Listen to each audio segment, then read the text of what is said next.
What up? What up? What up, y'all? How y'all doing? Almost forgot. Let me throw. Oh snap! Let me throw the link to the stream in the Discord real quick. Let everybody know we live, and then we gonna go ahead and get the show started. How's everybody doing this evening? I'm happy to be here. You know what I mean? Like, I'm happy to be here. I'm happy to be streaming today. I was a little. I don't want to say the word down, but I was not in like a content creation mood this weekend. So I apologize for the lack of content over the weekend. Basically, all of last week. Did I post anything since last? Um, did I post since the last show? I don't think I did. So once again, apologize for that. Hold on. Sitting now. What's good, Rage? So yeah, I do apologize for the lack of content over the last week, but you know, we back. We grinding. We still here. We ain't going nowhere. I just needed a little weekend sometimes. Sometimes you need that. Sometimes you need that. But you see the title. It's in the title. The NBA has a blowout problem. We're gonna go ahead and dive right into it. We're gonna go ahead and jump right into it because I don't know about y'all. Yeah, big game today for sure. 8:30 game 5, Boston versus Miami. I don't know. I can't remember the exact tweet. I wish I saved it. I didn't. But in the last, what was it? It was a tweet I saw maybe a day or two ago, so it might be a little bit off. But in the last, I want to say it was like 13 games, and the playoffs in general, just regardless of series. So we're going back, 13 games goes back to, I want to say, the previous series as well. The average margin of victory was like somewhere between 13, 15 points. Like, these aren't close games at the end of it, which makes it, for at least to me, not so entertaining basketball to watch. Because I like watching close fourth quarters. I like the nail-biting fourth quarters when the big-time players can make big-time plays. And we haven't really gotten that opportunity. I think we had the last really close game I'm thinking of off the top of my head was the 1-point game, or the 1 or 2 point win against the Boston and the Nets back in game 1 when Tatum went backdoor. We had a couple of close games in round 1. Round 2, not that many. There was a little bit of close games, but yeah, it's just not a lot of close games in these playoffs so far, but that's all right. We're still here. We're still vibing. We're still having a good time. I'm going to go ahead and jump right into it. Rage is talking about the Heat and the Celtics. Once again, thanks for pulling up, Rage. How you guys doing tonight? The first series we want to talk about, let's talk about Boston and Miami. Like Rage said in the comments, they're trading blowouts. Literally trading blowouts. These games aren't close in the grand scheme of things. And it's a couple of pieces to it, I think. Let's see what I have written in my notes before I start rambling and get off my thought. Right? Looking forward for the rest of this series. There's 3 games left. The Heat did what they were supposed to do. They went back to Boston. They reclaimed home court advantage. So now the Heat have 2 games left at home. Boston only has 1 more game at home. Rage says the Heat need to win it today or the series is likely over. That's true. To me, this game 5 is a must-win game for the Miami Heat. You win this game, you go back in Boston, you try to steal in Boston and end the series. And even if you don't, you have game 7 in Miami. But you do not want to go to Boston down 3-2. But the biggest takeaway for me for the Heat so far in this series and moving forwards in these last 3 games, these potential last 3 games, who else is going to show up for the Miami Heat? Literally, big in my notes, all caps. Who else is going to show up? I believe Jimmy is going to show up. I have faith in Jimmy Butler. We saw what he did in, what was that, game 1? He had that 40-piece. Game 1 or game 2, he had that 40-piece. I can't remember off the top of my head. I apologize. But who else is going to show up? Going into this series, I thought it was going to be. There we go. Makes way more sense. I'm looking at the wrong notes. I'm like, what's going on? Going into this series, I thought it was going to be Bam. Rage says Oladipo and Strus. We're actually going to talk about them. I have them written down, some notes on them later coming up. But going into this series, I thought, oh yeah, with Time Lord battling his injury, not being in the lineup to start this series, we weren't necessarily sure. He's been in and out, not playing as many minutes as we're used to.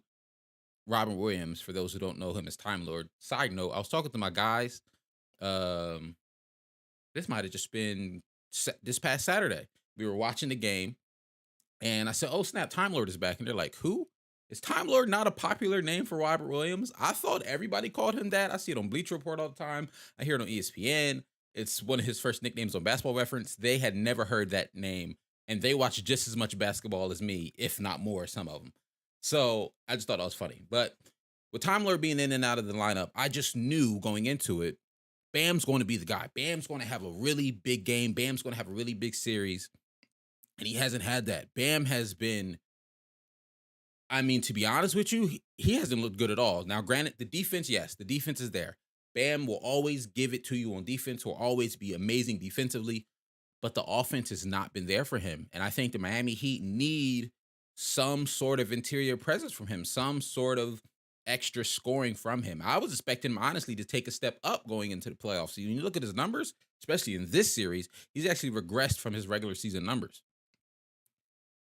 Just to put it in perspective of what I'm talking about for Bam, in game 1, 10 points on 4 shot attempts. Game 2, 6 points on 6 shot attempts. We're gonna skip game 3. We're gonna come back to that. Game 4, 9 points on 5 shot attempts. In game 3, the game he actually showed up, had an amazing game, where, like you said, Rage is always about being aggressive, where he was aggressive.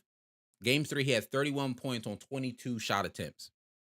You know what was missing from game 3? Time Lord.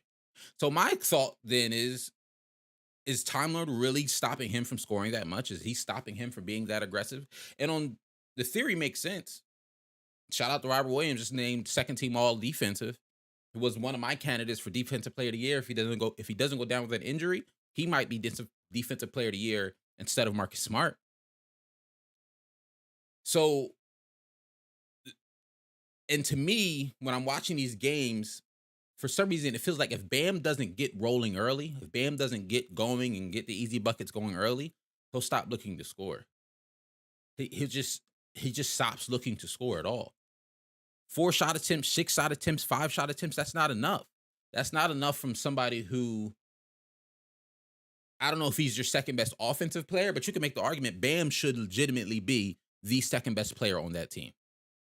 Now, I know a lot of that comes from his defensive presence and stuff like that, and what he brings to the Miami Heat's defensive versatility, being able to switch on guards from time to time, being able to protect the rim at an elite level, being able to play great defense against the opposite team's opposing big men. But from your second best player, you need more than 5 shot attempts, 6 shot attempts. That's unacceptable. I'm not saying go for 31 every game or give me 22 shot attempts, but I'd love to see Bam put up 10 shots. Because the thing is, when you look at his numbers, when you look at how he is scoring, when he is scoring, he's shooting at a very high percentage, but it doesn't matter if you're only shooting 4 shots, 5 shots, 6 shots. The Heat need more from Bam. I need more from Bam. If the Heat want to have the opportunity to win this, if the Heat want to have the opportunity to go back to the NBA Finals, Bam needs to show up. Because I'll be honest, I don't love the Miami Heat's half-court defense. The Miami Heat and the games they won, if you go back and watch those games, it was their half-court defense being absolutely amazing, forcing a lot of turnovers, getting out and running, scoring in the Boston's defense before they were able to set up. The Heat don't necessarily have that other guy who can score in the half court. Going into this series, I thought it would be Tyler Hero. Tyler Hero's been absolutely abysmal. Now I get it. He's banged up. They actually reported him not playing game 5, so that'll be really interesting to see if the other guys step up offensively. The Max Struces, Victor Oladipos, Duncan Robinson. I mean, who knows what he's going to give you. But Hero's out for game 5. Marcus Smart is in for game 5. Time Lord is in for game 5. So the Boston Celtics defense is going to look absolutely phenomenal if those guys look like themselves and have the mobility that we're used to seeing having. I don't know. Tyler Hero in this series, because as I was going through, get my notes together, I literally have written down who is going to be the other guy if Bam doesn't show up. Is it going to be Victor Oladipo? Is it going to be Tyler Hero? Then I think to myself, well, I haven't seen a lot of great stuff from Tyler Hero this series. So I go to look at his numbers. He ain't doing much. So I don't really know if you're going to miss him that much in terms of him being out this game. In this series, he's averaging 12 points a game on 39% from the field. He's 7% from three this series. He's 1 for 14 in the entire series from three. I don't know what's up with Tyler Hero. Some of it is, yeah, great defense from the Boston Celtics, but also some of it is, I don't want to say he's shrinking, but he's not looking like himself at all. Not looking like himself at all. And if you're Miami, dang, where's my iPad? Did I forget to bring my iPad in here? I sure did. If you're Miami, health is an issue for you guys. Oh, did this tweet not? Did I not save this tweet? I had a tweet from the Miami Heat I thought I saved that went over. It was from yesterday, and it was talking about the various injuries that they're going through. At the time, it was Tyler Hero, questionable. Jimmy, questionable with the knee. PJ Tucker, questionable with his knee. And somebody else was also questionable with another injury. And it just goes to show you the Miami Heat are banged up. I mean, I'm not gonna say the Celtics aren't either. We just talked about Smart being in and out of the lineup. We talked about Time Lord being in and out of the lineup. And my boy actually even said game 4 when it was in Boston, he was like, "Hey, the Heat did what they needed to do. They won their they won their game in Boston, that game 3. Just he was like, call this game a wash. Let Jimmy Butler rest that knee." And he didn't want Jimmy to play in game 4. He obviously did though, but I'm very curious to see how this game goes for the Miami Heat. Do I have faith in them? Do I think they can pull it off? Sure. I'm not counting them out, but when I talk about for the Miami Heat, for example, who's going to be their next guy, who's going to step up and play alongside Jimmy Butler, I don't feel I need to have that type of conversation for the Boston Celtics because the Boston Celtics have two guys. They have two legitimate guys, Jason Tatum and Jaylen Brown. Although Jaylen Brown, in my opinion, doesn't get the love that he deserves in terms of the recognition and the praise from the media, but he's just as good as Jason Tatum in my book. If you disagree, that's okay. But offensively, I think they're pretty much on par, and I think defensively, Jaylen Brown's actually the better defender. So, Carrick, what's good, man? Thanks for pulling up to the stream. Talking about Heat Boston series right now. So for Boston, going into it, yeah, I think I don't remember exactly what I had. I want to say I had the Heat, but I can't remember. And even with the Miami Heat having home court advantage still, they got 2 out of the next 3 games at home. With Tyler Hero being out, with Bam not being the aggressive version of himself that I think they need from him, I can see Boston winning the series. I think now, granted, I think it probably will go to 7. I'd be very, very surprised if Jimmy Butler lets Boston come into Miami and beat them tonight. I expect a big game from Jimmy Butler. I expect a solid game from Victor Oladipo. He's been solid sometimes, but not in others. And then, yeah, Bam needs to step up like he did before, but I don't know if he is because Time Lord's playing. And if Time Lord's playing, I don't know what version of Bam you're going to get. I'm not saying Time Lord's the Bam stopper. I don't know if I'm saying all of that, but maybe he'll prove me wrong. But going on based off what I've seen so far, I'm not expecting a big game for Bam. So Victor Oladipo needs to step up and have a good game. I need Max Strus to step up. The Strus is loose. I need him to have a good game because I'm not expecting one from Bam. So it has to come from the wings and the guards. Heat, you got to figure something out. Because to me right now, Boston is looking like the better team. And I know that sounds crazy to say because all these games have been blowouts. And to talk highly of the Heat when the Heat did blow out Boston, when the Heat had good games against Boston, a lot of it was Jason Tatum turning the ball over a lot. Just the Boston Celtics in general turning the ball over a lot.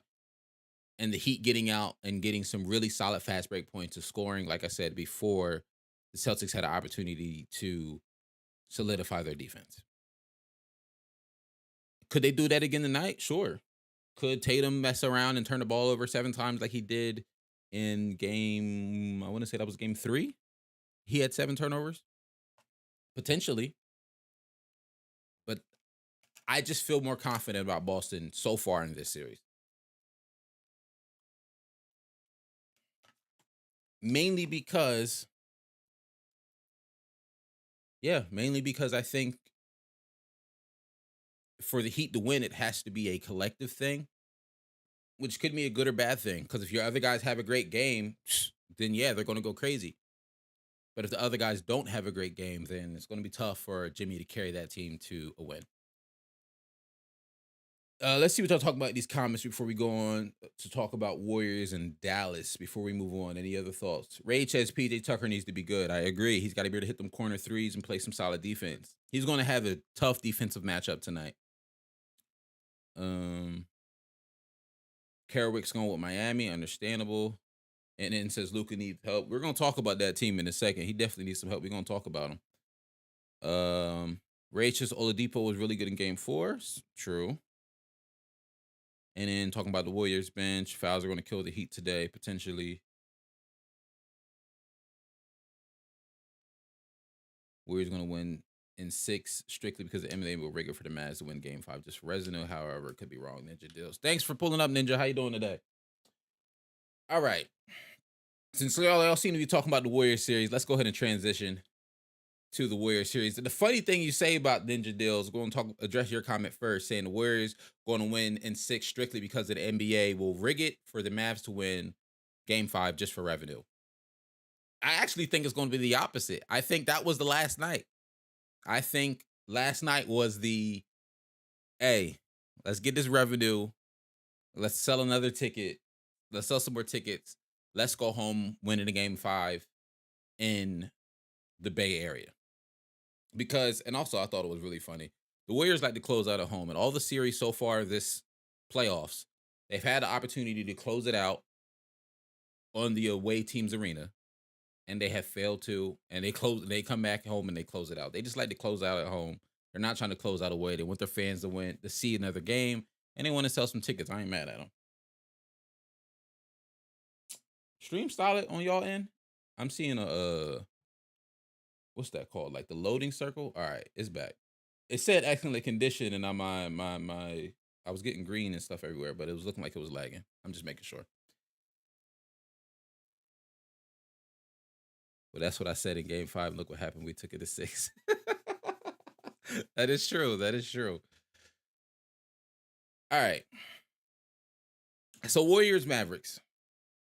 The main thing that I'll start out with this before I even get into breaking down analysis and see what I'm seeing in this series so far. The main thing I want to do is apologize to the Golden State Warriors, because I just knew going into this series. I remember last week's episode, I was like, I don't know. I was really like when I was seeing from Dallas. Dallas just beat the best team in the NBA, the team who I thought was a almost shoo-in to win the NBA Finals in the Phoenix Suns. I had the Suns winning the Finals. I mean, I was saying this back in like March, April. Like I kept saying it. I see no flaws up and down this roster, and Dallas just proved me wrong. So then I'm like, all right, Dallas might be able to beat the Warriors, because when the Warriors were playing the Memphis Grizzlies, it felt like the Warriors were playing around with them. They felt like they were playing down to their competition. The Grizzlies beat them even without Ja Morant, was able to take it to 6. Something I didn't see happening, even with Ja Morant. I didn't think that series was going to go that far. So I was like, I don't know. Warriors might not be Warriors. And then we get to this series. And there's a couple glaring issues that's wrong with the Dallas Mavericks that the Warriors are taking, extreme advantage of. And we're going to talk about that in a second. But I just wanted to say, my fault, Warriors. My fault. I doubted y'all. I don't think I'm ever going to doubt Steph Curry and his Warriors again. Now that I'm done apologizing. So yeah, Mavs avoid the sweep. They win game 4 in Dallas. The main difference, to be honest with you, the absolute main difference to me in game 4, and then we're going to talk about some of the things I like that I'm seeing from the Warriors and some of the deficits I'm seeing from the Mavs. But the main difference for game 4 was that their guys wanted to hit shots. They actually made jumpers. They actually wanted to hit these wide open jumpers that they've been getting all series long, that they've been missing all series long. And when they hit their shots, when they hit these threes, they can win a game. Reggie Bullock, Dorian Finney-Smith, Maxi Kleber, they all hit their shots. Game 3, they could not shoot the ball at all. Very similar to the second half of very similar to game 1 and the second half of game 2. They couldn't shoot in those games. Game 4, they decided to hit their shots. It was game 3 was mind-blowing. I watched the game. I think I turned it off in the third quarter because it was just I was just like I'm done. I'm bored. I'm done with this. And no, am I thinking? Yeah, that is game 3. Game 3 was absolutely abysmal. Dallas couldn't shoot the ball like at all. That's the game. I want to say Reggie went 0 for 7. Maxi Kleber goes 0 for 5. In game 1, Reggie's 3 for 10 from 3. Brunson's 0 for 5 from 3. Bertans is 0 for 4 from 3. Kleber's 1 for 4 from 3. And when I went back, I was like, well, maybe the Warriors defense was going crazy because the games, when you're watching them live, they kind of blend together. Like maybe the Warriors defense was going crazy. And I literally, today, I went back and watched every jumper that Reggie Bullock took. Who else did I watch? Maxi Kleber took, Davis Bertans, and some of Jalen Brunson's, but not as much as Jalen Brunson's. And for Reggie, Maxi, and Bertans, these are wide open shots that they've been making all season long, and they are just missing horribly. It's dribble penetration from Luka, kick. It's dribble penetration from Brunson, kick. Spencer, kick. And they are just absolutely missing shots at a mind-numbing clip. And so then I get to asking myself, is like, what's going on? Because they were making these shots during the regular season. Earlier in the playoffs, especially against the Suns, they were making these shots. Kleber had that crazy game against the Suns where he looked like he couldn't miss. And so it's like, you have to ask yourself, is the stage too big for these guys? Is it, oh, snap, this is the Warriors. This is the Western Conference Finals. Like, this is our first time. Because for a lot of these guys, pretty much all of these guys, it's their first time ever being here. It's their first time ever being on this stage, playing at this level, playing this deep into the playoffs, into the season. It's May 25th. These guys don't play this late in the season. You know what I'm saying? So is it the stage too big? Is it fatigue? Because they're just tired because they're not used to playing this much into the regular season. Normally they're home by now. Potentially. This is also, like I said, these guys' first time playing on a stage this big. And they're just not hitting these shots. Just absolutely not hitting these shots. On the Warriors side of things, it's beautiful Warriors basketball. Like you guys said, Warriors bench was on fire in that game 3 when they had that amazing comeback. I want to say I wrote that down. Yeah, game 2, they had an absolutely amazing comeback when Mavericks were up by like 19 at one point. Warriors come back and have a Warriors third quarter, a patented Warriors third quarter, looked absolutely amazing. But for me, the biggest takeaway from the Warriors is just it's not that they're shooting absolutely amazing. I'll be honest with you. They're shooting good. They're shooting, at a Warriors clip. But it's not like they're shooting the lights out. They're shooting very, very good. They're shooting good, but not crazy. Steph's having a good series, but he's not like going for 35 every night. It's Poole's having a good night. It's Wiggins is playing amazing defense and being a really, really, really good player. Andrew Wiggins has literally revitalized his career by going to the Golden State Warriors. Them adding Wiggins to their system, it literally changed the way I think the NBA community looked at him, the way the NBA community sees him, because he went from a guy in Minnesota who was asked to be a number 1, a number 2, ball dominant guy who just tries to do all this scoring off isolation and dribble penetration and creating his own shot, to a guy who can still do that from time to time, but nowhere near at the clip that they were asking him to do that in Minnesota. And now he's just knocking down a 3 here, cutting back door for a dunk here, catch and shoot, take a dribble, pull up shot here. Like he's playing within an offense, and it's just beautiful to watch. It's the effects of the Warriors offense and a coaching system that allows players to thrive. I'm not mad at him. And it's funny, NN says a fake all-star turned into a real all-star. It's so funny that when he was named all-star starter, did I want him to be a starter? No. But I saw so many people still saying like he didn't even deserve to be an all-star at the time. And now those same people are on my timeline praising Wiggins for his play, his defensive play on Luka. I mean, Luka's still gonna get his. He's still having some solid nights. He's had a couple of, I'll say, subpar shooting nights, but he's still getting his because he's Luka. And now they're praising him for his defense. They're praising him for his offense. The dunk he had on Luka was absolutely insane. Shout out to Luka for being a trooper and saying, I wish I had those type of bunnies. And he's just playing really, really well. But the biggest thing that I was looking at, and this is what I was talking about, I just wanted to say one more, my one more gripe about the Mavericks and the way the Warriors are, to me, dismantling them. The biggest thing here, it's not the Warriors shooting. Yeah, we know the Warriors can shoot. It's not their shooting. They're shooting well, yes, but it's the fact that Dallas has no interior presence whatsoever. Like, absolutely no interior on offense or defense, no interior presence whatsoever. And I'm not even talking about it has to be a big man that's doing this, because from the Warriors standpoint, it's not really a big man either, but they have an interior presence. So for the series so far, where is it? I got it written down here. For the series so far, the Warriors are out rebounding the Mavericks by 10 rebounds a game. We all saw the game. I think it was game one. Steph had 12 rebounds. What is Steph, 6'3"? Had 12 rebounds. And it's not even like, and they're doing it by committee. Yeah, Kuminga had that really big rebound game, but I was looking at the numbers. It's a lot of guys averaging 8 to 6 rebounds. It's like 4 or 5 guys averaging at least 6 to 8 rebounds. They're just doing it as a team. They're going in, they're doing the hard work, they're getting rebounds. If Draymond gets it, he can run the fast break. If Steph gets it, he can get out and run the fast break. Heck, even if Wiggins gets it, he can get out and run the fast break, or, they can play in space, they can play in pace, because they're winning the rebound battle. They're not allowing the Dallas Mavericks to get second offensive chances. They're getting some offensive rebounds and getting some second chance opportunities. They're controlling the boards and they're controlling the pace of the game. And the other piece of that, which when I was watching the game, I was like, all right, we keep talking about how many threes the Dallas Mavericks are missing, which means they're living and dying by the three. Right now, they're dying by it. That's just the nature of the beast. When you shoot a lot of threes, if you're not making them, you got to find a way to score in the paint. Dallas is not finding a way to score in the paint.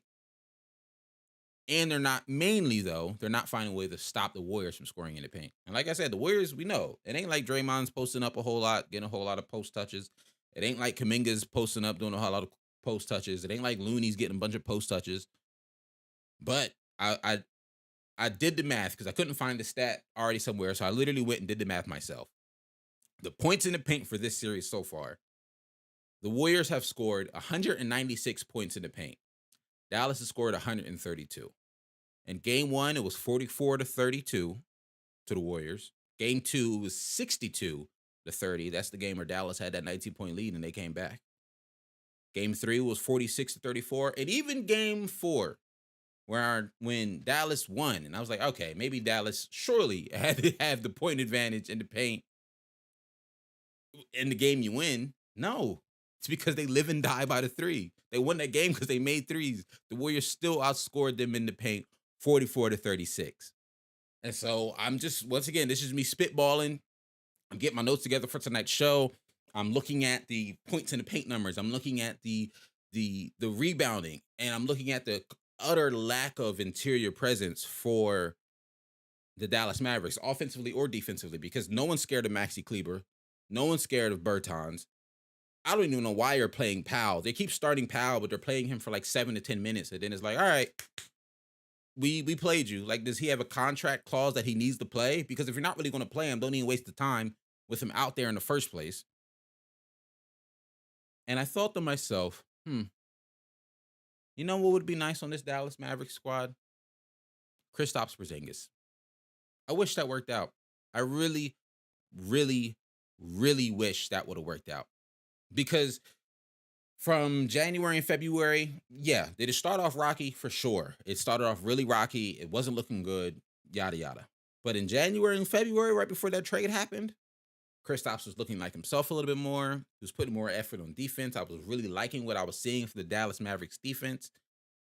He was able to anchor that paint. He had some switchability. He was getting his movement, his fluidity back. He was looking more comfortable on the offensive side of the ball. And I get it.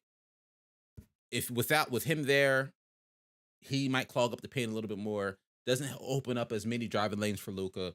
That trade allowed them to get Spencer Dinwiddie, someone who I loved for them, someone who I kept saying they needed another shot creator off the bench, and he's been able to fulfill that role.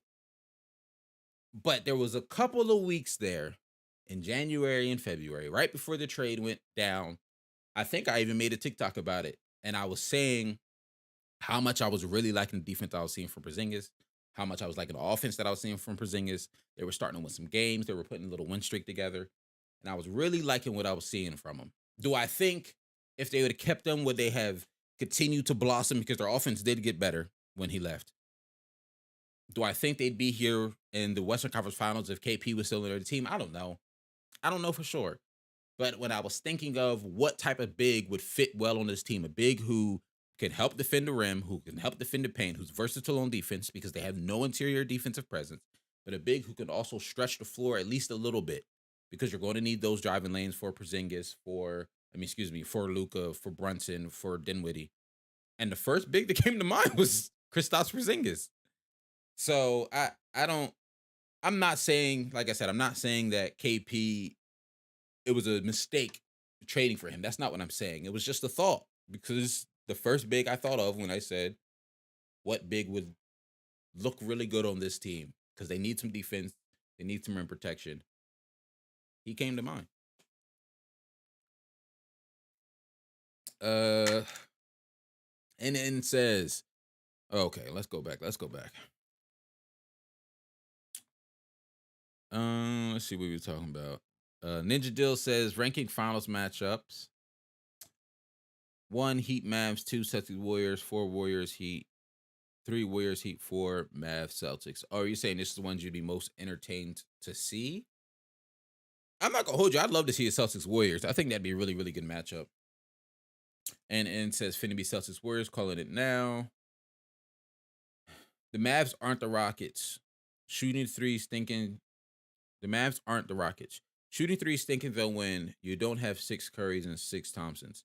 I agree. I mean, the Mavericks, heck, wow. They do remind me of that Rockets team a lot. Because I made the comparison before to Luka Doncic to James Harden. I think James Harden had a little more explosiveness to him. But their play style to me is very, very, very similar. They're doing better without Porzingis. I mean, I can't argue that they are because they definitely started off the season rough, and there was definitely some documented issues between Porzingis and Luka. I just thought it was interesting. Carol Wick says, I think James Wiseman is an integral part to this series. I'm trying to remember what I've thought of. Why I haven't had many thoughts on Wiseman. You know who I have liked from time to time? Kuminga. I liked him when he's gotten into the game. Ayton is a good fit for him as well, but the Suns will never in the hell would trade or let him go. Ninja Deals, hey man, Ayton is on the list of things to talk about. There's a world where the Suns let him go, and I do think he would fit alongside Luka well. He just doesn't really stretch the floor. He got that nice little mid-range jumper. Like, he's confident in taking that, like that little Stoudemire jumper. But he's not necessarily going to stretch the floor all the way out to the 3.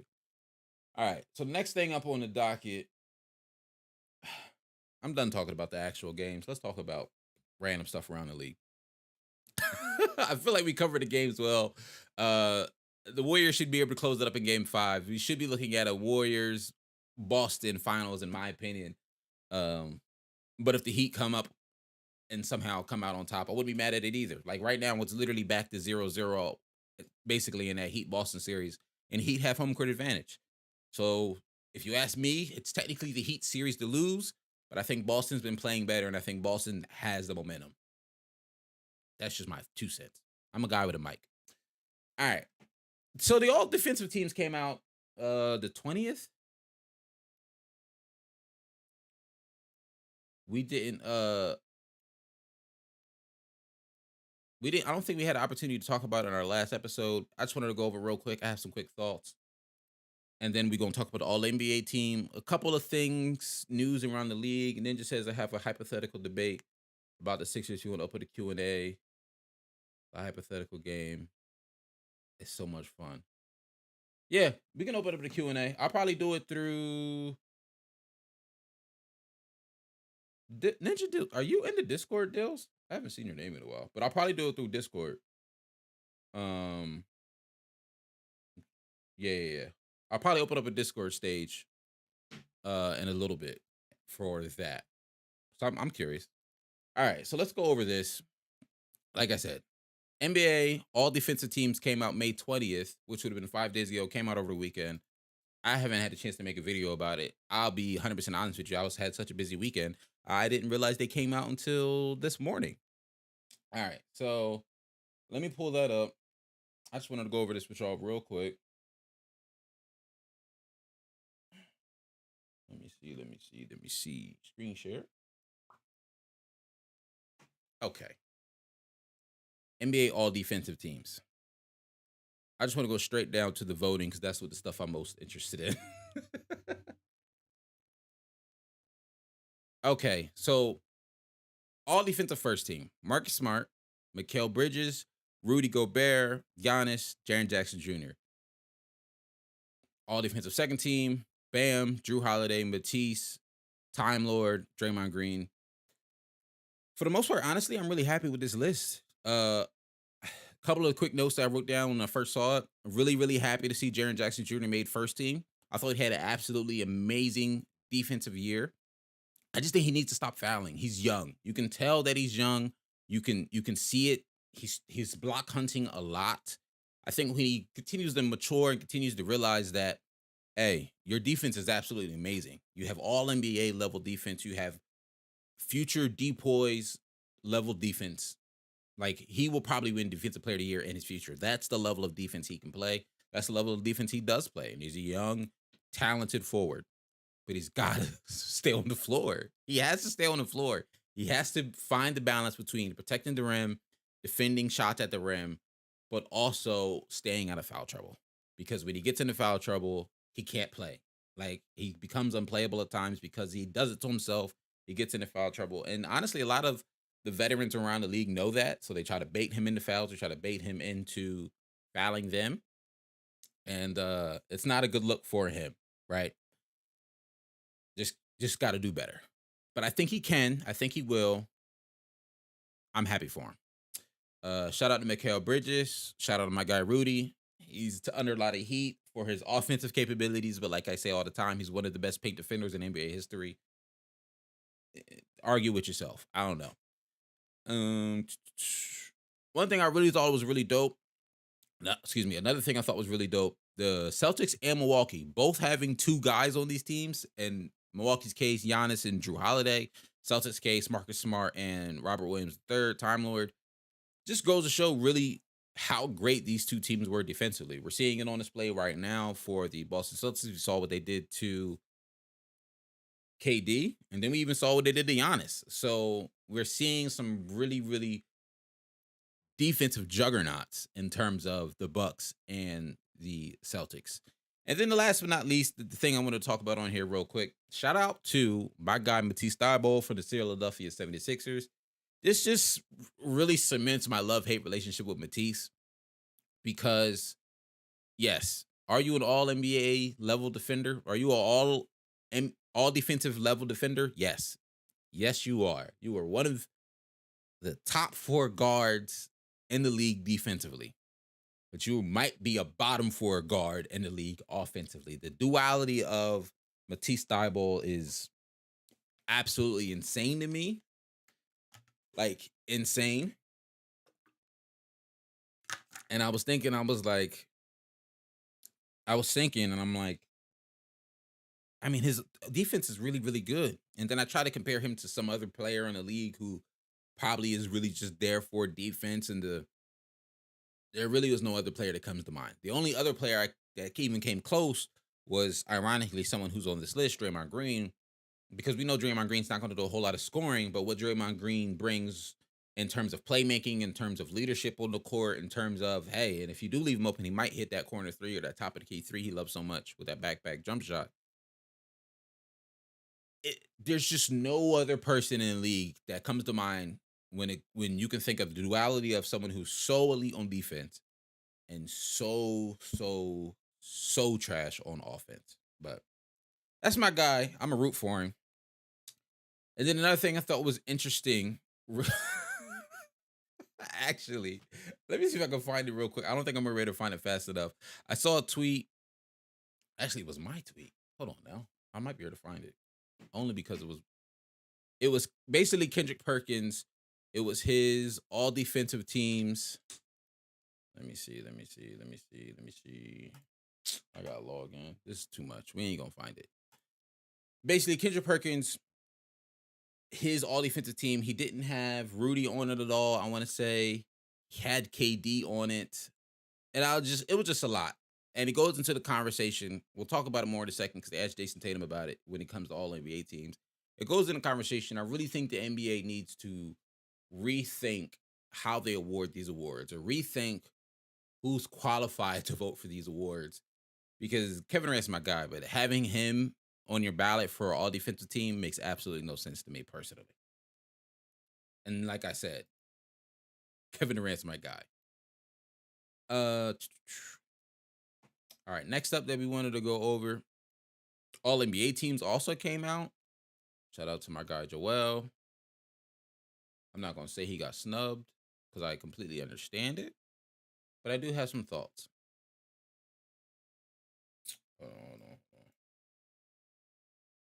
All right. So all NBA second teams. All NBA teams. Do they have the full? Yeah, they have the full breakdown. So first team, Giannis, Luka, Jokic, Booker, Tatum. Second team, Embiid, Ja, KD, Steph, DeMar DeRozan. Third team, Karl-Anthony Towns, LeBron James, Chris Paul, Trae Young, Pascal Ciaco. First things first. What did I write down? First things first, they have it at the top of the page right here, which I thought was pretty dope. This is the All-NBA team is made up entirely of players 27 or younger. That's the first time since 1955. Just shows that the league is in good hands in terms of its future. That the young guys are showing are stepping up and showing that they are elite and some of the best players in the league. That's what you want in terms of a good NBA product. You know, just thinking that mindset, or even just as a fan, you want good players to be in the league. So I'm happy to see the young guys stepping up and becoming some of the best players in the league. Ninja Dill says all NBA is top 15 players, not a lineup. Top 15 in the season. Hey, you are on the right page. So another thing that I had written down before I get out of hand and start talking about my gripes with how we do all NBA stuff. I'm really happy to see Pascal Ciaco on the list. I was nervous about him. He made my All NBA third team. He had a really, really, really good January on from the season. He had a little rocky start. I think the Toronto Raptors in general had a little rocky start, but January on, he was really, really, really good. And I was nervous about him only because if you look at other players receiving votes as a forward, I was very curious if Jimmy Butler was going to take that third spot over Pascal. I think because Jimmy had that injury and didn't play as much of a season as Pascal did, I think a lot of voters gave Pascal the nod. I just wanted to shout him out real quick. Other than that, I'm not really too mad at the list. Understandably, my guy Joel Embiid is going to be on the second team. If Jokic is MVP, he's got to be on the first team. It's absolutely understandable. I get it. My gripe, or I guess I'll say my 2 cents about how we go about all NBA, all defensive, even all rookie teams. I think it needs to evolve. I don't think the league, the media, fans, like in a global sense, are ready for, especially, or I'll say maybe a legacy sense, old school fans. I don't necessarily need to share this no more. I don't think those fans are ready for all NBA to be positionless or all defensive to be completely positionless. I think the next step, the next evolution of that would be to do what we do for the All-Star teams. Front court, back court. Give me 2 backcourt players, give me 3 front court players. Because yeah, while we talk about the NBA being positionless, while we talk about players being so switchable and interchangeable, to an extent, we still have at least guards, wings, big men. We still acknowledge someone's a guard. We still acknowledge that someone's a front court player, whether it be a wing. We don't even really be calling them shooting guards or small forwards a lot of the times. We just call them a wing because a wing could even be a power forward depending on that wing. Kevin Durant plays a lot of power forward, but we consider him just a wing. So I would absolutely love for them to go about it that way. And it's funny because I saw a clip of a reporter asking Jason Tatum. He made All NBA team this year. It was a big deal. I won't say he made a big deal about it last year, but he commented on it last year when he didn't make All NBA first team last year. I want to say he was second team or third. I don't remember what team he was on last year. Did he not make it at all? Either way, because of the All NBA voting last year, he missed out on $30 million because he would have been eligible for a Supermax if he'd have made the first team. He did not make the first team. He had a big gripe about it. It is what it is. He still got paid, whatever. He talked about it this year, basically saying he was like, "Yeah, I'm happy to be on the All NBA first team. Obviously the money's not involved this year, but I'm happy to be on it." He talks about Joel Embiid being on All NBA second team, and he says it needs to evolve to be something like positionless because there's not a world where to him, he said it didn't make sense that the guy who was second in MVP voting is not on All NBA first team. And he says it should just be the top 15 guys, like some of you all are saying in the comments, like Ninja said in the comments. Like I said, I just don't think the NBA is ready for it to be positionless. I think the front court, back court idea would be a really, really, really good idea. And I would love to see them do that moving forward. I don't know when they would do it. I thought it was funny and I chuckled to myself because if you go front court, back court, I don't think Jason Tatum makes All NBA first team because then you're looking at a front court lineup of Giannis, Jokic, and Joel Embiid, and Tatum would likely slide down to the All NBA second team. Uh, Dill says, here's something that I need to say. How was Booker in the first team over Curry? I think Booker's in the first team over Curry mainly because, let me see. I still got the numbers up. Curry didn't get that many first team votes. Booker got a lot of first team votes. I mean, he barely got any. Like he almost got more votes than Luka did. I think mainly it came from the fact that the Suns were the best team in the NBA, and he was the best player on the best team. Steph Curry started out hot. He got close to breaking the 3-point record and went into this wild slump. I mean, that wild slump. We say slump. He was still shooting solid. Like he was still shooting around league average. But for Curry, it looked ridiculous of a slump. And so he slid down to the second team. Am I mad at it? No. I can see. I'm not going to say I wasn't surprised Booker was first team. To be honest with you, I thought Ja would have been first team even before Steph. I thought they would have put Ja All NBA first team, especially because I saw so many media members having a conversation of adding Ja to the MVP race. I wasn't necessarily saying that myself, but I saw people having to talk about it, having a discourse about it. So if anything, I would have had Ja first team and Booker second team. I probably still would have Steph Curry on second team. See what y'all seeing in here. Matthias says, bro, I really think got snubbed for the all defensive first team. Who got snubbed for the all defensive first team? And I can't believe how my first team Miami Heat don't even have one player on the All NBA teams. I did have that written down. So the Miami Heat, that's a good point. The Miami Heat don't have anybody on these All NBA teams. And I'm gonna tell you why. One is injuries. I think if Bam was healthy all season long, if he doesn't miss basically all of November and part of December, he probably might make it one of these All NBA. Actually, I don't even know. Because I don't think Bam would make it. Because I'm almost certain they're classifying Bam as center. I don't think Bam had a better season than him. He might have been able to take Cat's spot. I will say that. He might have been able to take Cat's spot. I'm very curious to see. No, I mean, because when you look at, let's just leave the screen share up. Talking about Bam Adebayo, when you look at other players, other centers receiving votes, Rudy was ahead of him and then Bam. So I think a lot of that comes from the fact that Bam missed so much time in this regular season. And then you talk about Jimmy, the next guy on my list. Other players receiving votes would have been Jimmy on the third team, but the third team is, like I said, Pascal and LeBron. And to me personally, I'm happy that Pascal got it. If Jimmy was healthy, could he have taken Pascal's spot? Potentially. But to me, at least, in order to really appreciate Jimmy, you have to know the player that Jimmy is and not. just look at his stats. Because if you just look at his stats on a box score to box score night basis, we have this conversation all the time. Jimmy Butler might have 9 points, but if the Heat win, he's not mad. So I understand Heat fans being, frustrated that none of your guys made it to the All NBA team, consider you were the number one team in the Eastern Conference for a majority of the season. But I think part of that goes down to you guys have a really good team that has complementary players who can step up and do other things while your main guys are out. And you have Eric Spoelstra, who's a really, really good head coach.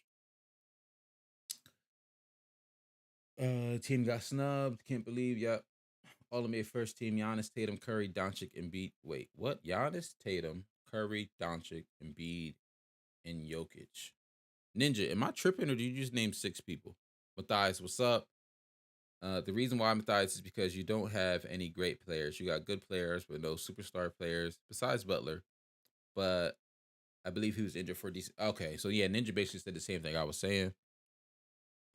Hence why he wasn't All NBA. All right, yeah. Yeah, you made good points. You are correct. You did make good points about them. Some quick news around the league. Hey, we about 50 minutes and y'all rocking with the boy. I appreciate y'all. Oh, Bam was snubbed from first team all defensive. That's what you were saying? Uh at the forward spot, I get what you're saying, but I don't know. I mean, I put it to you this way. Just looking at it real quick. Since I still got it up. I'll put it to you this way. It was close. I don't even know if you can call it a snub. At the forward position, Jaren Jackson Jr. ended up with 153 points. Bam, 152 total points. You know what I mean? If one other guy votes for Bam instead of Jaren Jackson Jr., he might be there. I think, once again, his injury might have played into it a little bit. If he didn't miss basically all of November and part of December, he's probably there. Is it a snub? I mean, you can call it that, but it was very close. It was right there. All these forwards, to be honest with you, look, Giannis 156, Jaren Jackson 153, Bam 152. Draymond was at 34. We knew that was going to happen, but these 3 guys were all really, really close for that. That is definitely not a snub on vote. Yeah, that's what I'm saying. All 3 of those guys, it's really, it's close. I wouldn't call it a snub, but like I said, if you're a Heat fan and you're mad at it, I can't be mad at you. I wish Joel Embiid was All NBA first team. I wish Joel Embiid was MVP, but you know what I mean? It is what it is. Doc gotta go. All right. So, a couple of things around the league. We're gonna rapid fire rush some news around the league. I thought was interesting. Wanted to talk about real quick. According to, let me pull these tweets up. Shout out to NBA Central. If you don't follow NBA Central, look, I'm gonna put y'all on. I ain't never gonna try to gatekeep y'all. I'm gonna plug where I get all my news from. If you don't follow NBA Central, I highly suggest you do. So shout out to NBA Central for this tweet. Kevin Durant, according to Christian Winfield, and I like to always look and see who these people are because I'll be like, who y'all getting this stuff from? He's an NBA Nets reporter for the New York Daily News. So he's the Nets. He covers the Nets for a reputable news source. We'll take it at that. Kevin Durant and the Nets front office have not spoken since they were swept out of the first round. He continued to say, this is a quote from his article that he wrote for the New York, what did I call it? The New York Times, New York News, his media outlet.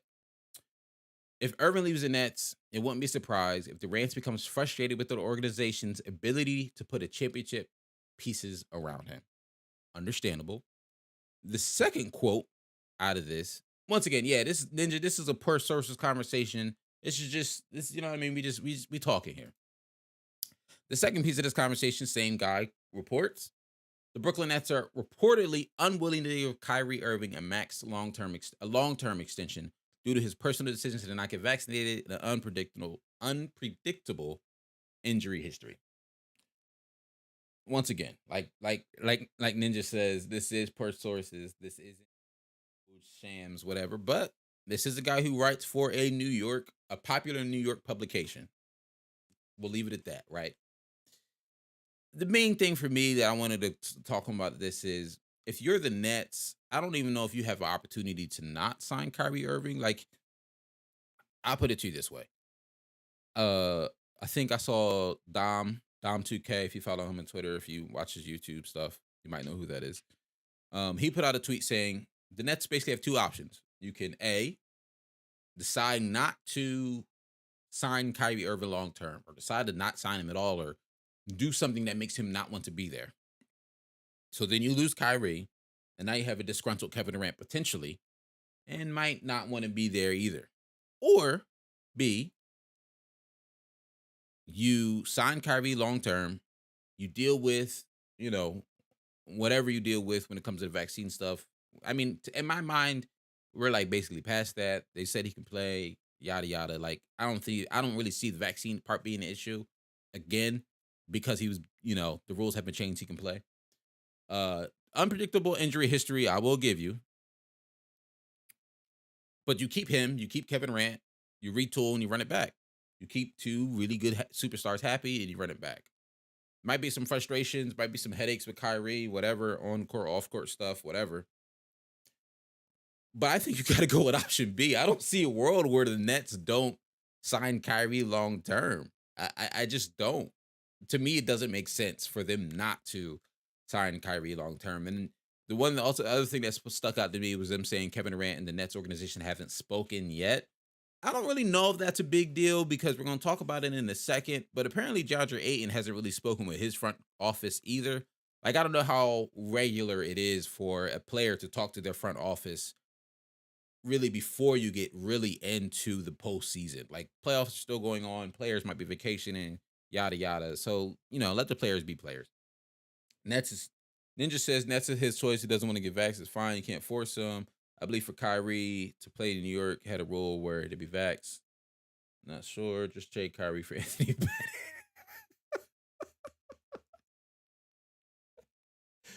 Oh man, that was funny. That was funny to me. Moving on in other news. Now we're done talking about the Nets. So this Bleacher Report put out this really interesting. Well, I thought it was a really interesting article on DeAndre Ayton. I was talking about DeAndre Ayton and Zach LaVine. I just realized I don't think I read the Zach LaVine parts. I only read the DeAndre Ayton part. So we're going to talk about Ayton, not Zach. Couple of things that really stuck out to me. I'm not going to go over the whole thing. They talk about Williams's, what is their coach's name? Monty Williams's exit interviews, where he basically asked him if they'd had conversations with Ayton, if they've discussed where they want to do with Ayton in terms of the potential max contract. They offered him, remember, they did offer him a contract earlier in the season that was less than what he wanted. He denied that, So basically saying, this says right here, I'm just reading this part right here. I have a couple of quotes from this I want to read. Later, when addressed to the media for his exit interview, Williams was non-committal on Ayton, revealing that he had not spoken to Ayton one-on-one yet. He said he had talked to the team and he addressed the team as a whole towards the end of the year. But, towards during the exit interview process, but he had not talked to Ayton one-on-one. And he says the DeAndre situation is something we'll deal with this summer. I watched that interview. He didn't necessarily sound dismissive of it. He didn't necessarily sound like he was angry at Ayton or whatever. Just really interesting wording here. If you're being me, too much of a nerd looking into this, because I love NBA drama. This is the type of stuff I really like. I don't like the vaccine drama, but free agency drama, that's the stuff I live for. Another piece I wanted to touch on. There's a strong sense among once again, this is from Bleacher Report. This is written by, who wrote this? Jake Fisher. Shout out to Jake Fisher. There's a strong sense among league figures. So maybe, that could really be anybody if you be keeping it a bean, that Phoenix brass, fancy words, simply does not view Ayton or any center as a player worth greater than $30 million annually. I'm not going to hold you. I'm not necessarily mad at that take. I don't in the grand scheme of things, a max center is Joel Embiid. It's Nikola Jokic. It's, to an extent, Karl-Anthony Towns, Rudy Gobert. It's that, I'd say Joel and Jokic are on this tier, and then beneath them is probably Rudy and Karl-Anthony Towns. Is it probably beneath them is probably Aiton's tier. Like he's trying to creep up into that, but I'd say probably beneath them is like Aiton and Bam. So I understand them saying they not want to play in center over 30 mil, but I just think they have to have a plan in order to replace him if they let him walk. And I saw a really good plan that I like in here. So me and my boys was talking. One of the potential sign and trade deals that I thought was really, really interesting, and I can actually see potentially working for both parties. This perhaps Portland, where free agent center Yusuf Nurkic is expected to command far less than Ayton in the open market. Could be a trade partner, a little sign and trade action. Detroit is also a potential thing with Jeremy Grant. I don't love that for Phoenix because I will still leave a big gap at the center position. Yusuf Nurkic would be nice in Phoenix offensively. I don't know what he'd bring for you defensively. I really like Nurkic. I'm a big fan of his, but he does not do much defensively, especially not to the level that DeAndre Ayton does.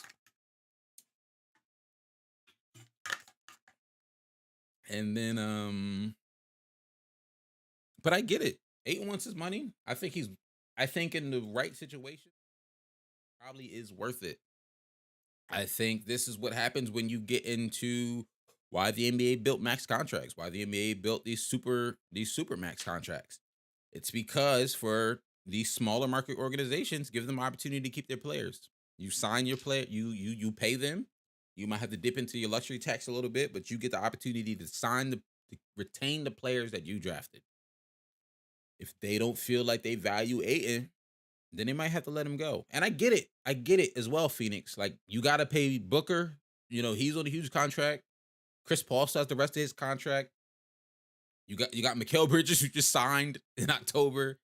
You know what I mean? Like, Cam Johnson is potentially, I want to say, due for an extension soon. Like, Phoenix Suns have a lot of things and pieces they need to figure out. I think DeAndre Ayton's potential, his inconsistency in the playoffs might be something they're looking to be like, hey man, you might not really be worth all this money because when the lights are brightest, when the moment's biggest, when the stage is biggest, you don't necessarily always step up to the plate. I wish DeAndre Ayton the best of luck. I really like him a lot. I think he's a player. He's one of those players that I'm a big fan of. Let's see what y'all talk about here. That's his choice. Matthias, a really interesting question. Do you believe in the Nets or do you think they're done? Do I believe in the Nets is in the future? I think they have a future for sure. If they find a way to, I'll put it to you this way. If I'm the Nets, I'm keeping Kyrie Irving, obviously. That keeps Kevin Durant happy. You got Ben Simmons coming back. I don't know exactly what version of Ben Simmons you have, even if I'm the Nets.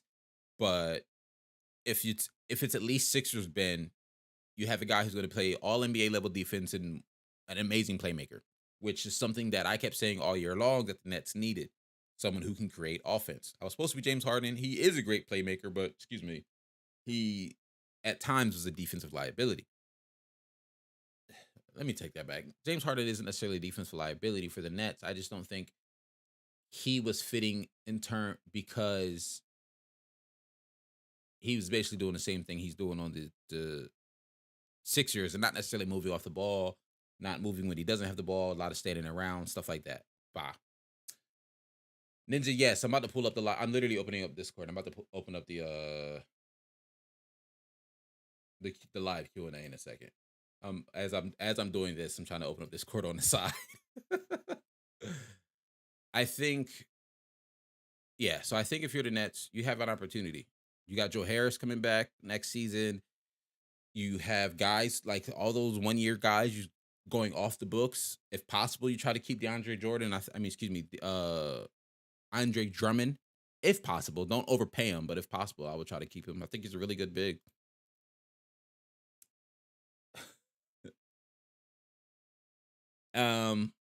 While I kill time to try to open up Discord, the only other piece of information that I don't wanted to talk about, like concrete on the list, is the Lakers coaching search continued. I saw the tweet. They interviewed Kenny Atkinson, Darvin Ham from the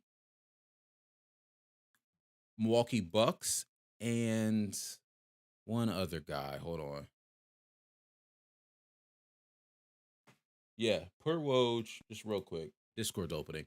ESPN sources: the Lakers interviewed former Blazers coach Terry Stotts. Oh, see, there it is right there. Terry Stotts, Kenny Atkinson, and Milwaukee's Darwin Ham. Listen, I don't know. These are not the type of guys I was thinking of when the Lakers said they were looking for a head coach.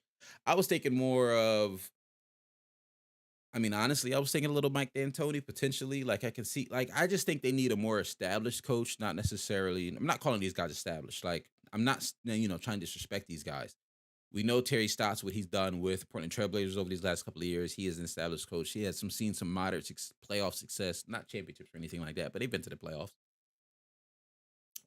Kenny Atkinson, I had to look back and see. I know I recognize the name, but he was the coach during those Brooklyn Nets years when it was D'Lo, Spencer Dinwiddie. That one year that they were solid for like a year and a half. The 18-19 year they went 42-40. They were a first round exit. And then the 19-20 year when the shortened season through the COVID, they were 35-37, another first round exit. But the 2 years he was there before that, I mean, it was really, really bad. I ain't gonna hold you. And then Darvin Ham, I had to look him up. I ain't never heard that name before in my life. I ain't gonna lie. He's a former player from 97 to 05. Nothing crazy. But yeah. All right. We're opening up the Discord right now. Bada boom, bada bing. Oh, y'all can see that, yeah.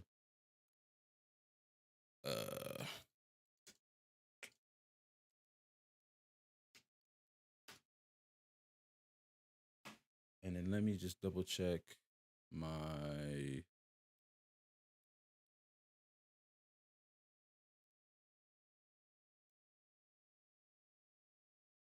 all right.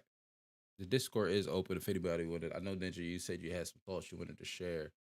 So that is open if you want to do that. In the meantime,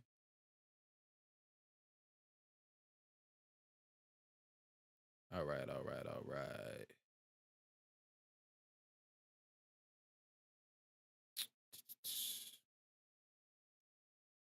When I tell y'all I'm so old when it comes to Discord, because I always forget.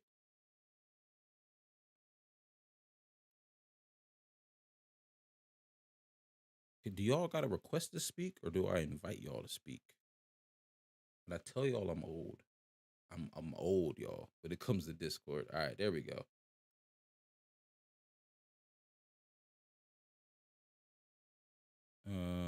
Unmute your. There we go. Yeah, unmute your mic. There you go. All right. Hello. What's good, man? Hey, how's it going? Good. My volume's actually okay. I'm not sure if it's loud. You sound good on me. I'm trying to check the stream, but from what I can tell, it's all good. All right. So first things first, I mentioned in the chat about a Sixers offseason plan. Uh-huh.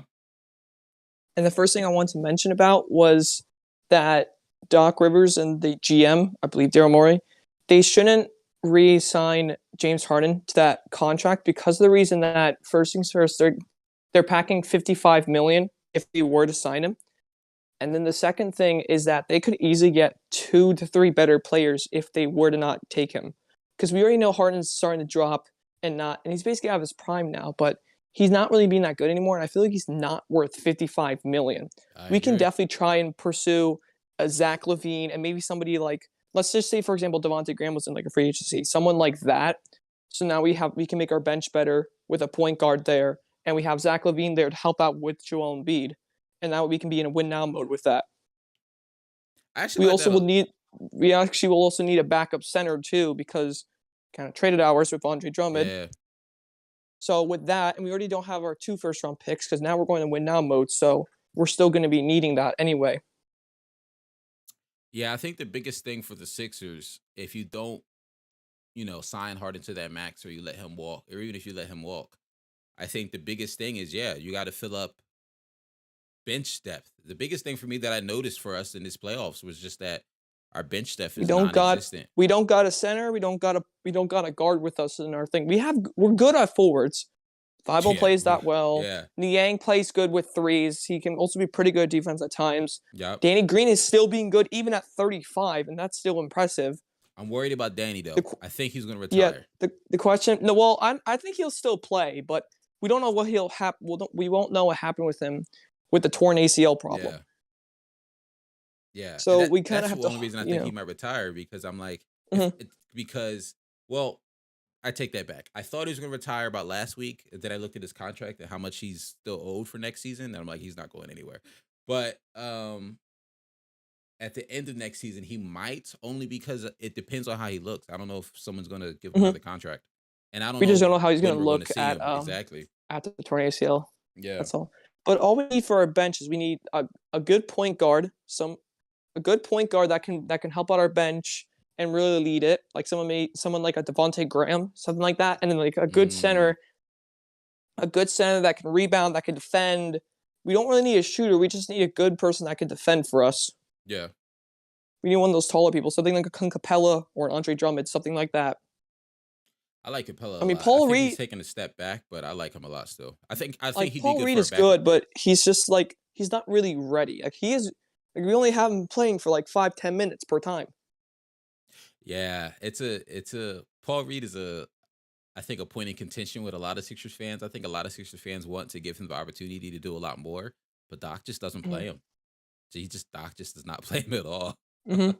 But I do agree. I don't.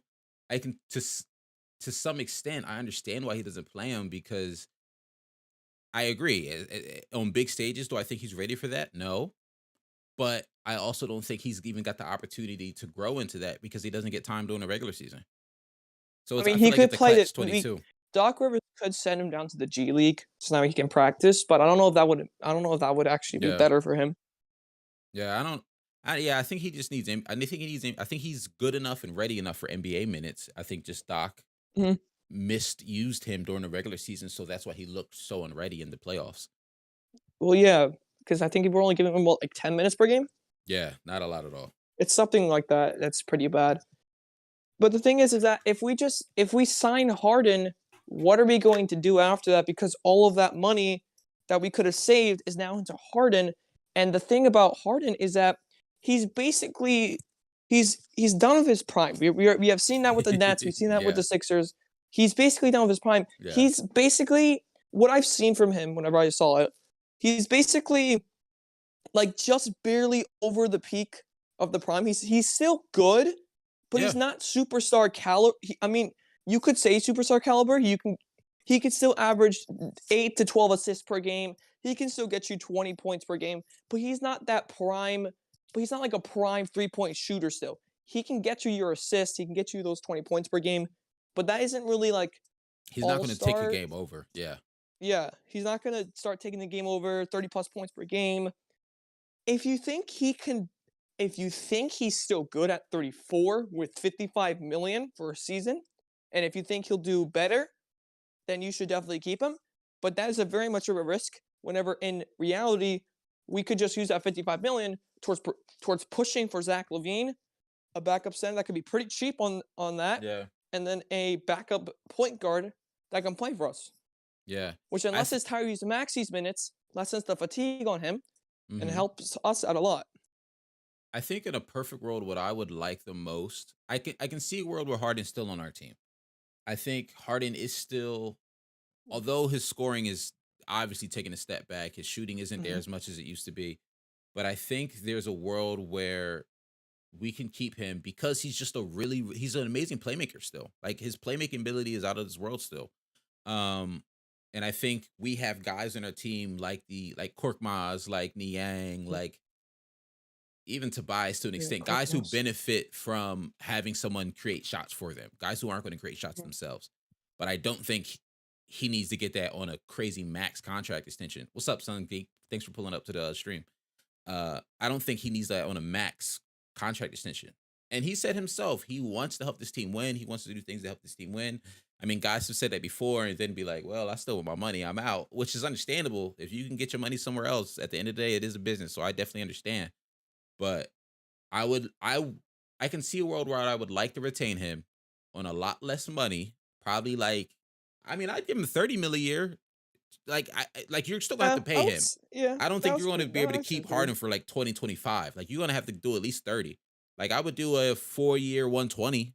Like if he'll take that, I mean, but the I question don't is he know. gonna be good into like 37, 38? That's the main He probably question. won't, to be honest with you. He Yeah. probably So that's won't. why. But Yeah. So that's probably why if you're gonna give him an extension, you gotta give him like 1, 2 more years. yeah, but the thing is I too, mean, there's another world where you could keep Harden with that 55 mil, and then somehow find a way to trade him for somebody, for maybe some type of like package deal with like a 3-team trade. yeah. Something like that. Maybe like a De'Aaron Fox and a Sabonis. Something that's just like that could help us with the team that gets like 2 pretty good players, maybe like a star, but mainly we just need players that we just need mainly just another star that is all-star caliber Yeah. that can help with Joel Embiid. Because, like, for example, Zach LaVine would definitely help out with the team. He has that shooting. I think he has defense. I'm not sure. I He's think all he right. is. He's serviceable, yeah. And then he can also shoot. He can also play offense. He can definitely ditch out assists. He's worthy of that for Joel Embiid. Obviously, he's not pretty tall. Well, I mean, I would say he's actually pretty tall. I'm just saying, but like, if he needs the assist, he got that right there with Embiid, Yeah. and Embiid has a helper now with Zach LaVine. You already have Maxey there. You have Tobias Harris. Just adding that there will be more easier. Yeah, I think there's a world where that makes sense. And you also Zach LaVine's more on Joel Embiid's timeline. They're similar in age. They're like at least closer in Mm-hmm. age. Um I think that one would be tough. That one would require a lot of Mm-hmm. guarantees from players. And with Zach LaVine being our team, that would push Thibault back. That would push Thibault back to the bench, which will then mean that we have a little more better on the bench instead of him starting, which then lessens his minutes and just makes it more better for us, I think, personally. Okay. However, they might want him to be playing at the small forward because then you have Joel Embiid at the center, Tobias Yeah. Harris at the 4, let's say LaVine at the 2, Maxey at the 1. So maybe you play small forward. But personally, if you have, because now with Thibault, you'll have a little bit more, you'll have definite defense on the bench now instead of having sort of pretty good defense with Korkmaz and Niang and etc. Yeah. Like, obviously, Maxey will play with the bench, but I'm just saying, like, if we have our full bench lineup out. Yeah. Suns Geek says Sixers need more shooters, in my opinion. Maybe another playmaker. We already have enough Maxey shooters. is a stud. I already think We have enough shooters. We have Niang, we have Korkmaz, we have Tyrese Maxey, we have Joel. I won't say Joel Embiid. Tobias Harris. Let's say we got Zach LaVine too. That's what 5 to 6. We have enough. I might be. It might be. I might be. Into this season was we needed shooters. And then we got Steph Curry. Then we got Harden. So we don't need it anymore. We're fine. We just need backups for our bench mainly, and I would say a little more defense. Yeah, I think we need depth, and I think we would benefit from. Like, I like our shooters. I like Furkan. I like Niang, but there's sometimes where if their shots aren't hitting, they can't provide anything else for us on the court because they're not. I mean, they're not guys who are going to put the ball on the ground. They're not guys who are going to defend crazy well. I just wish we had a little bit more versatility on the team, but yeah, I feel that's where we can maybe. I think Zach LaVine would cover that. I'm not really sure, but at least if we were to get Zach LaVine, it would help Joel Embiid a lot more. Because now you have a young guy who can learn off of him and basically just develop into a much more better player. I feel you. Yeah, man. That was a very long talk of that. But I appreciate you, man. Thanks for coming up. Because I very much stretched it. No problem at all, man. Thanks for coming up, bro. I mean, I have something else I would like to ask or to talk about. And it was the thing I mentioned about the hypothetical. So if you go to questions and hot takes, one of the hot takes I had was that the 18-19 Sixers had equally chance of winning the finals with the 20 and 21 Sixers. I meant to say 20-21 Sixers had an equal chance than the 18-19 Sixers. Oh yeah, I do remember that. So I think personally, just the both of the teams are very unsimilar. But the thing is that it was more of like Joel Embiid had such more stars in the 18-19 season. But last season, 2021, he was just being an MVP caliber with Ben Simmons and then also having younger Tyrese Maxey with that. So I think they both had an equal amount of chance. If we go back to the 18-19 season with the playoffs, if we look at our thing, let's just say Kawhi Leonard did not make that shot. what would have happened at overtime? Would we have won? Would we have not? I think we would have won because I think we were actually on some type of like run. I think we were on like a hot streak, something like that. I think we went on like a 10-0 run, I think, at the end. If I remember, I'm not sure. Yes, we were on a run towards the end of that game. Because at the end of the game, we were starting to get back into the rhythm of things. Like I think if I'm not mistaken. So I think we actually would have won that game since we had the hot streak going into there. It would still be close, though. It would still be close. So then we would have to play the Bucks in the finals. And I think we would have beat the Bucks. Did they have Drew Holiday that season? I'm not sure. 18-19 year. I think they didn't have. No, I think they didn't have him yet. I think that was like 1920 they had him, or something. Or off the top of my head, he might not have been there though. Well, I think he wasn't. So that means that they just have Chris Middleton and Giannis, and I think Joel Embiid would definitely match up really well.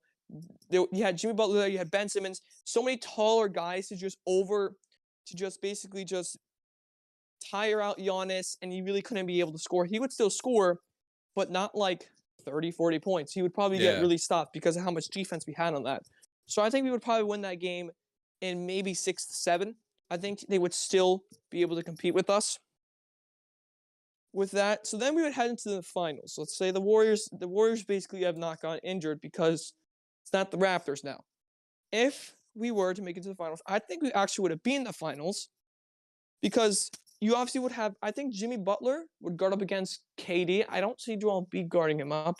Or would I? I'm not sure. It's a potential. It's funny that you mentioned this though. Suns Geek in the chat says you should start your own podcast or channel. You got some knowledge there, my guy. But it's funny that you mentioned that 18-19 year or that 18 year. I basically have fever dreams about that all the time. If that shot doesn't go in, I say all the time we would have this. Oh yeah, because I personally just feel like that we had an equally amount of shot. But I think we probably would have been that Warriors squad in 7 games. I think our team was just a lot more better than them. I think that was our best team. We actually would have stopped in their streak. Yeah, I think that was our best team. I think that was our best team. But the thing about the main thing was that I think last season, Joel Embiid's like first good season. I think personally, we had an equal amount of shot there because let's say Ben Simmons would have actually played pretty well against the Atlanta Hawks. We would have had to play the Bucks. That's a big if. They had Drew Holiday still. It was really close though because they both had Drew Holiday, Chris Middleton, and etc. So it would have been kind of tough, but I think probably would have been able to pull it out because of the reason that we obviously had Tyrese Maxey and other people that were able to shoot. Yeah. And we also had Ben Simmons there, which could easily guard Chris Middleton or Giannis, and he could play like all 5 positions. Yeah. So I think we probably would have been able to beat them. And then against the Suns, I think we match up great against the Suns. We would definitely be able to. Ben Simmons would definitely be able to stop Devin Booker, be able to switch to DeAndre Ayton, etc. Ayton can't guard Joel Embiid. As much as I love Ayton, he can't guard Joel. Yeah. So. Yeah, that's the thing about Joel Embiid. It's because it's like you kind of need to be like that kind of like tough defender to make sure he doesn't just drive down to the post to be able to just score easily. Something like a Giannis would be able to stop him pretty easily. That's personally my take on that. I think both seasons were definitely close with it. Yeah. They both had the opportunities, but with the 18-19 was the shot, and 2021 it was Ben Simmons. Yeah. The only thing that us Sixers fans could say is, what if? What if this happened? What if this didn't happen? What if this didn't happen? I say that all the time. What if you can always dream and play the game of hypothetical, but what if Ben Simmons doesn't pass it to Matisse when Trae Young's guarding him underneath the basket? It's being a Sixers fan is a world of what ifs. And now Joel Embiid's mentioning about like the finals, so it's like he's mentioning it. Basically, what he said about that was that if it's like he has a few more years left in him if he continues to. He's basically going to retire a little bit earlier if he continues to basically get injured, which is sort of bad if you heard it, but I think he'll probably still play 4 to 6 more years. I think guaranteed. We just need to make sure, like he's playing the best he can right now. We need to push everything. You talking about his like when he said in his exit interview? Yeah, his focus is on the finals. He knows he won't play as long as some other people, and I agree. I don't think Joel Embiid's peak isn't going to be as long as like a guard's peak would be. I think just because of his body, because of how he plays, stuff like that. I think we'll still have at least a guaranteed 2 more seasons of prime Embiid. I think I think guaranteed 2 more years. That's understandable. Yeah. But the thing is that, like, we need to find just one person that can stay there long term and make sure that Embiid has that, because we thought we had Ben Simmons, but then all that Charles drama and Barkley, stuff. nice. And I feel like if we were to sign Zach LaVine, I think that would be perfect for us. Get him to like a 3-4 year contract, maybe worth like 60, 75 mil, if that's even what his contract is. I'm not sure. But it's like, so now he can also develop with Joel Embiid and make him even better player. And then with them, that'll be a pretty good star duo. Yeah, I just don't know if I see, from at least from everything that I've heard recently.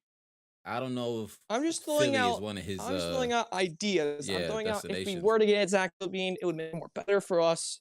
I think our team would definitely get much more better. But that's personally just my take with that. I feel you. I appreciate you, man. All right, well, that's all I gotta say with those two categories I wanted to talk about. Thanks for hopping in, man. Yep, no problem. Later. Suns Geek. Dills, if you're still listening, Suns Geek, if y'all don't know who Suns Geek is, check out his content. If you are a fan of the Suns, or just an NBA fan in general, like me, an NBA super fan, check out Suns Geek. Check out his content. Absolutely amazing channel.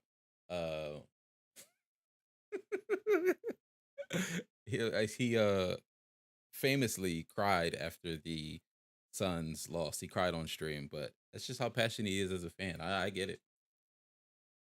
Definitely, you should start your own channel though, Ninja. You definitely should. You're definitely a knowledgeable fan who likes to talk about basketball.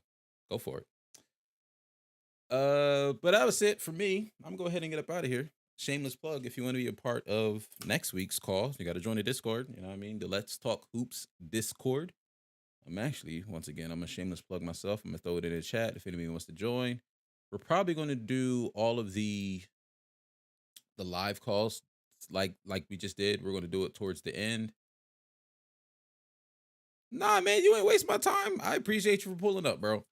We're probably gonna once again do them towards the end. That way, you know, we get everything. That way, I basically can shamelessly get all my notes out and get all my thoughts out in the world. And then I like to hear from you guys towards the end of the show. And it just adds some little more length to the show. And at that point, we just hanging out, we just chilling. And so if you listening when we just talking in the Discord, then you a real one. I'll see y'all next week. I'm out. I'm gonna go edit some of this down for TikTok. Later, y'all. Peace.